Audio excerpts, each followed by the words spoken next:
Hello, and welcome to the Professor Podcast with Ruth and Claire. Each episode, we talk about a particular topic in the life of a professor. Ruth is a visiting professor at a large university in Ireland, and Claire is an associate professor at a primarily undergraduate university in Northern California. The purpose of our podcast is reflection, so we bring something we think is working and something we're working on to discuss. Welcome to the Professor Podcast with Ruth and Claire. I'm Claire. And I'm Ruth, and today we are talking about relearning lessons. But before we do that, Claire, how was your week? My week was good. Ralph and I are traveling. We moved out of our sabbatical place in LA, and then we just got back from a visit with my friend Blaze, who was a previous guest co-host on the podcast, in Wisconsin. And now we're visiting my parents and brother, and then we're going to choose our next place to live back in Humboldt. So we're in very much a transition visiting time, and it's really nice to be visiting with everyone. Oh, lovely. That's awesome. What about you? I am, it's been kind of, as I've been starting this new job, and it's been a little bit bonkers, and then the kids have been just sick all the time. Oh, no. All the time. Oh, man, everyone is having it here at the moment. And, even the pharmacies are all out of kid medicine. And, no. It's just crazy. And, the schools are please don't send your kids in sick. Because I think... Maybe I told you this before, but apparently, I think we're past the peak, but apparently there was a lot of people presenting with COVID and flu at the same time. And so they're you don't want to be going out in the world if you are under the weather. Anyway, so the kids have been sick a bit and kind of work and everything's been really full on. And this is a lesson I need to relearn.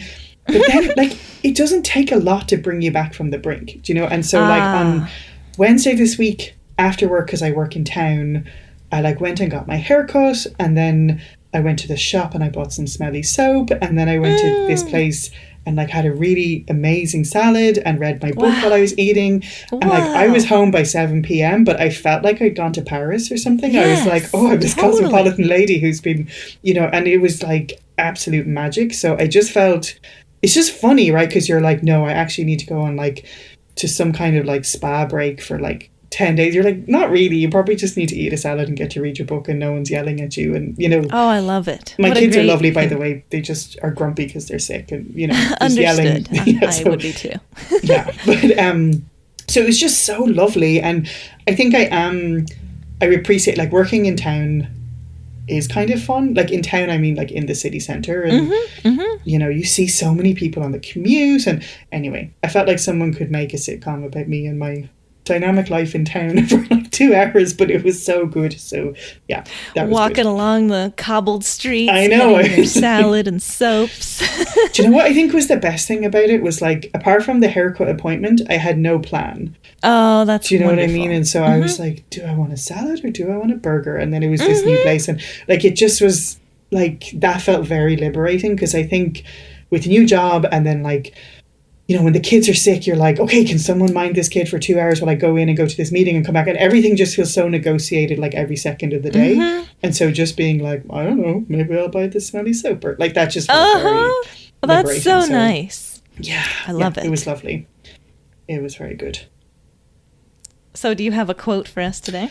I do. And the quote, I don't know how meaningful the quote is, but the song, when you have a band that and you love, and then you find out they had this whole other song you never heard of before. Oh. And it just blew my mind so much. And I feel like I'm in this sort of transitional period and going through some things where I'm kind of ending up in a different place. Do you know what I mean? And so this song is called This Is the Sea, and it's by the Waterboys, who I absolutely adore.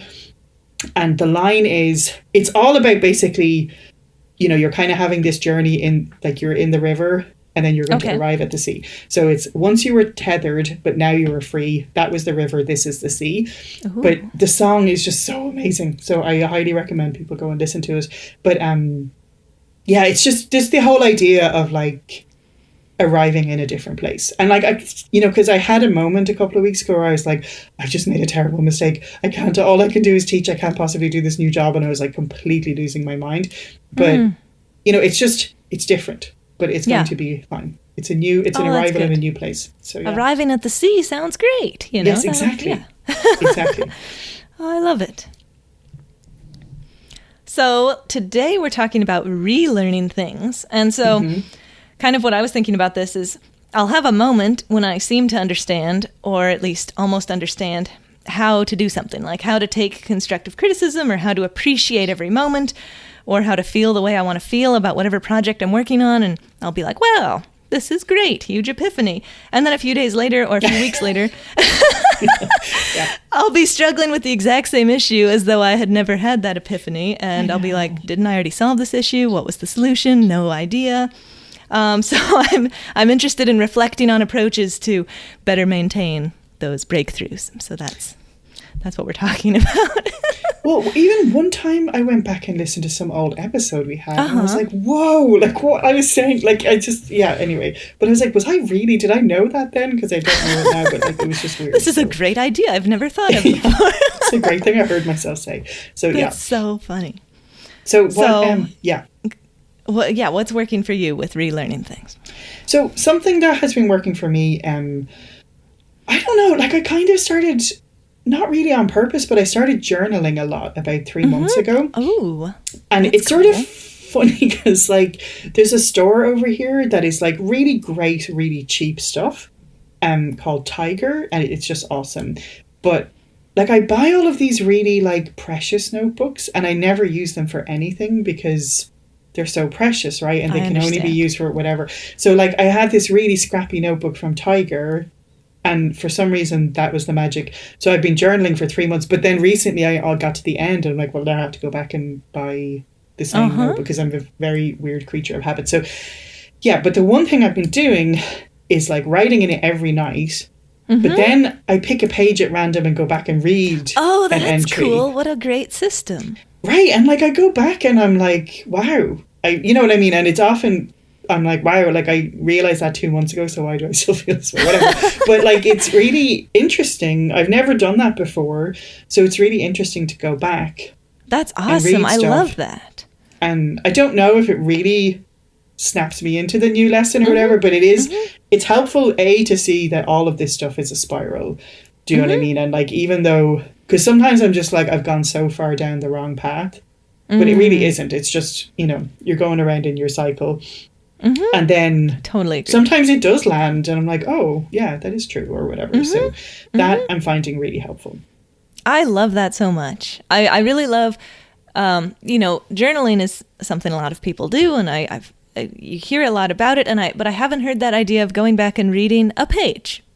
Do you pick it kind of at random? Yeah, totally. And like it just, and I think too, like I've often been like intimidated by journaling because I was trying to do like Dear Diary and, that kind of thing. But this, I think I've been doing a lot more like drawing diagrams or like drawing a picture, you know what I mean? Like weird just stuff like that. Just whatever you feel like. Yeah. And so, I just kind of flip a page open and then read that as well. So that has been really helpful. So I love that. Yeah. That's so cool. What about you? What's working for you? Well, I've also been writing down ideas that seem helpful and looking back at them later. And I've been finding it really interesting. Sometimes they don't resonate at all later. I'm like, what was I even thinking? But other times they do. And reviewing them can help me remember the helpful idea that I had back then.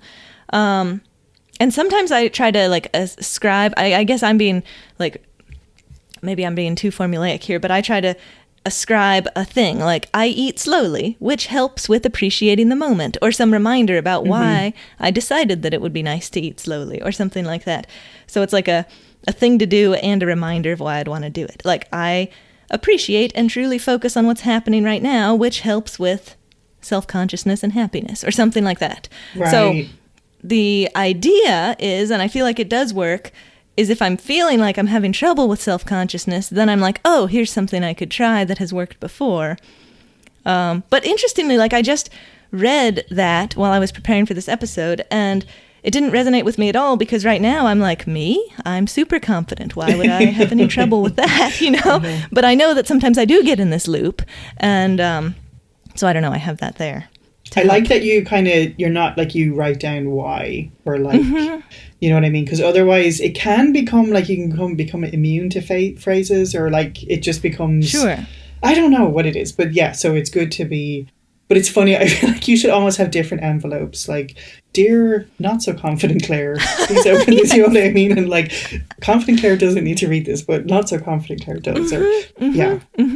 Yeah, totally. And I don't want it to be like a list of rules. It's not a list of rules. Right. It's just like, hey, if you're not feeling confident right now, you could try this, which helped you one other time, and that's why you wrote it down. You know, so I kind of like that. And yeah, when you're in, or I find if I'm in that whatever problematic state, the problems seem so insurmountable. It's like X happened, so I feel like Y, so I do Z, and there's like nothing, how could I break that pattern? But if I'm in a different mindset, it's like, oh, obviously there's 15,000 ways to break it. So whenever I find one, I try to write it down. I love that, yeah. So what are you working on? Yeah.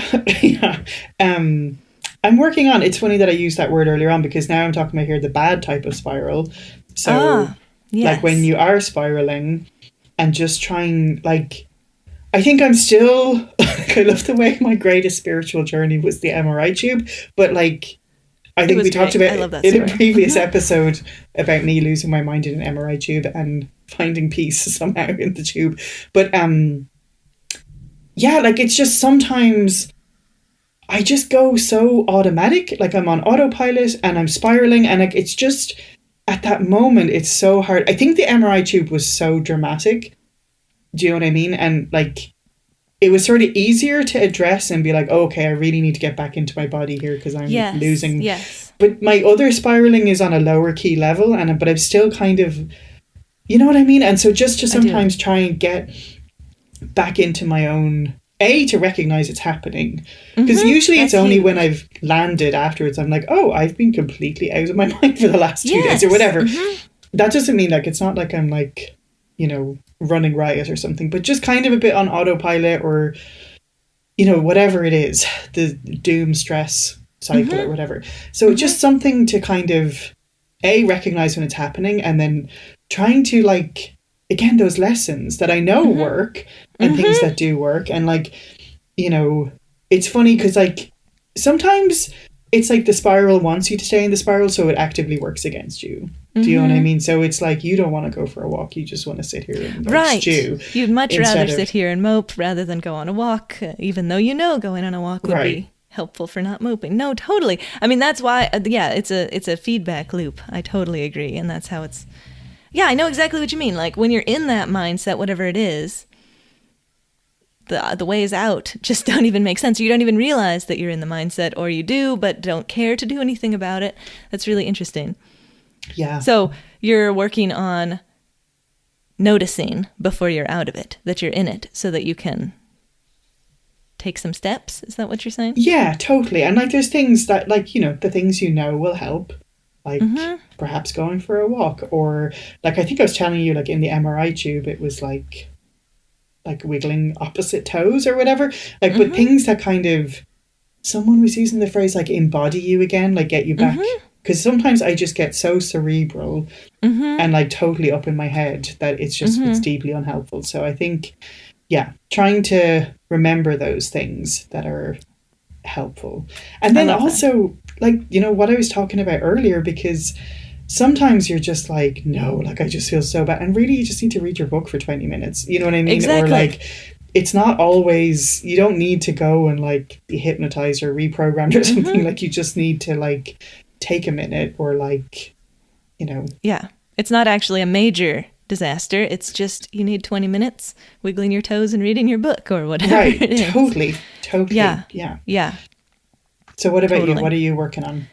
Well, I'm working on realizing that maybe it's okay to forget and then relearn and then forget and then relearn. And like probably we are on the path, the spiral you were talking about earlier, that we do kind of spiral around. And you know, maybe we're on the path to internalizing whatever it is, but you have to forget it a few times. I mean, in classes, when I'm trying to teach people how to remember things, I specifically say, you learn it, and then you put it aside and forget about it, and then you try to remember it, and then you put it aside and forget about it, and that's a good way of forming those neural pathways or whatever. So I think I had previously gotten really frustrated at myself for forgetting this thing that had seemed like such a great epiphany and solved all my problems 3 weeks ago.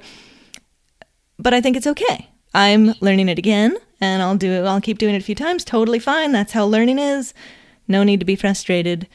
Still good to have it learned, even though I forget it and have to learn it again. That's so funny, because it just seems like such a common thread, like where you know what's good for your students, but not, you know what I mean? Because you're like, it's not a linear process and it's okay. Sometimes you have students who are like, I could do this the other day, and you're like, sure, it's fine. But then with you, you're like, no, this is a linear process, and you're going to like go from being unenlightened to enlightened, and that's, you know.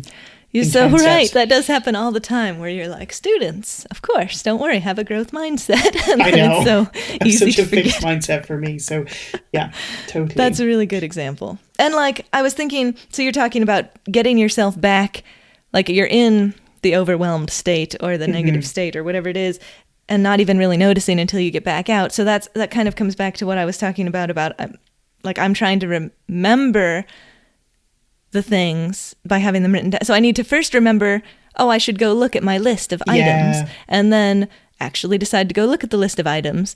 And then, if they can help me get back into the excited, confident, positive mindset that I want to be in, then suddenly all the solutions, now it does seem reasonable to go for a walk or to eat a salad or whatever it is that you want to do.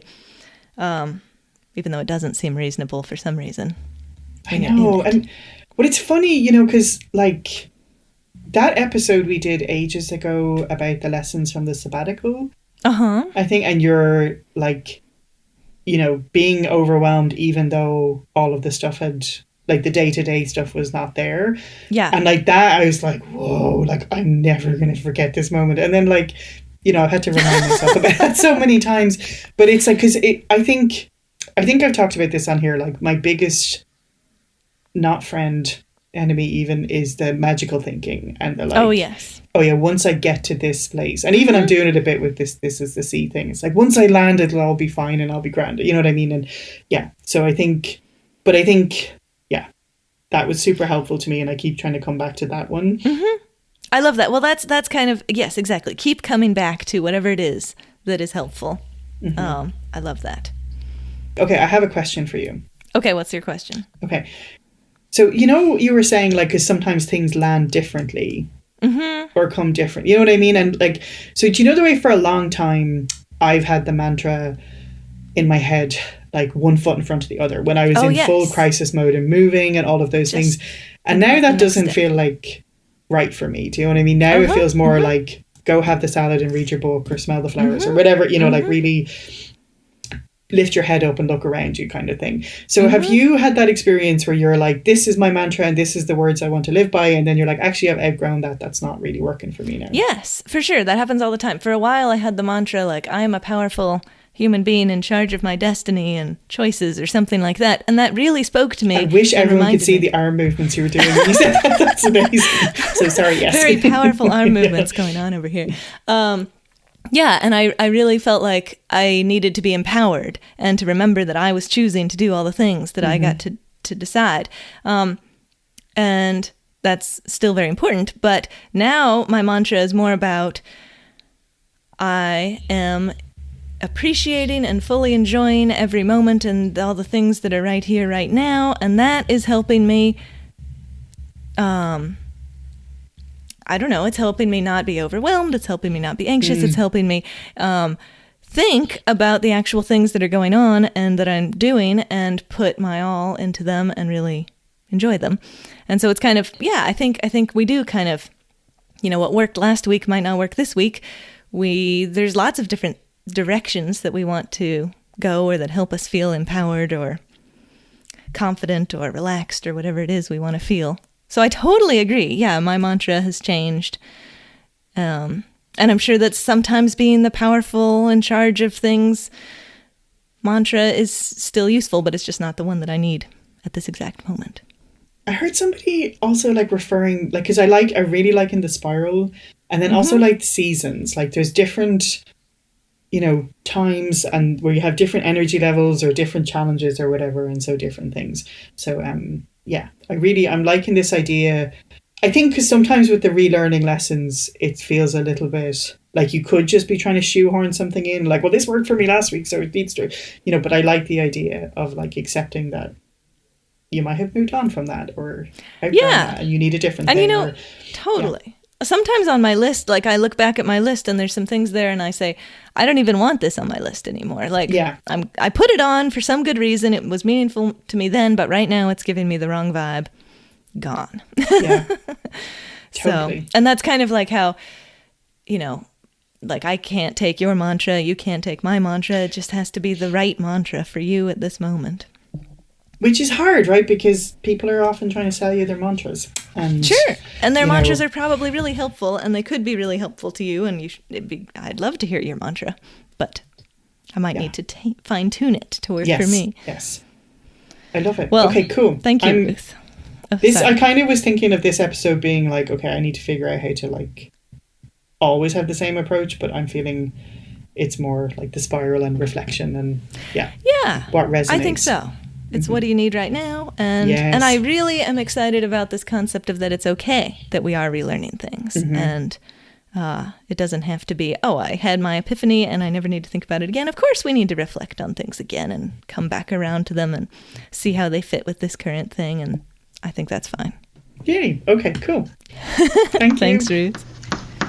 Thanks so much for joining us on the Professor Podcast with Ruth and Claire. We're delighted to have you as a listener and we would love to hear from you. And if you want to email us, our address is contactprofessorpodcast@gmail.com. We'd love to hear any of your suggestions for future shows or professor quotes that you might want to share with us, or even just things that have come up for you when you were listening to previous episodes. And if you've been enjoying the podcast, we would love if you would spread the word. So the best way to spread word is by telling people if you think they should listen to it, or you can leave us a review wherever you listen to your podcasts. Thanks so much for joining us, and we'll see you next time.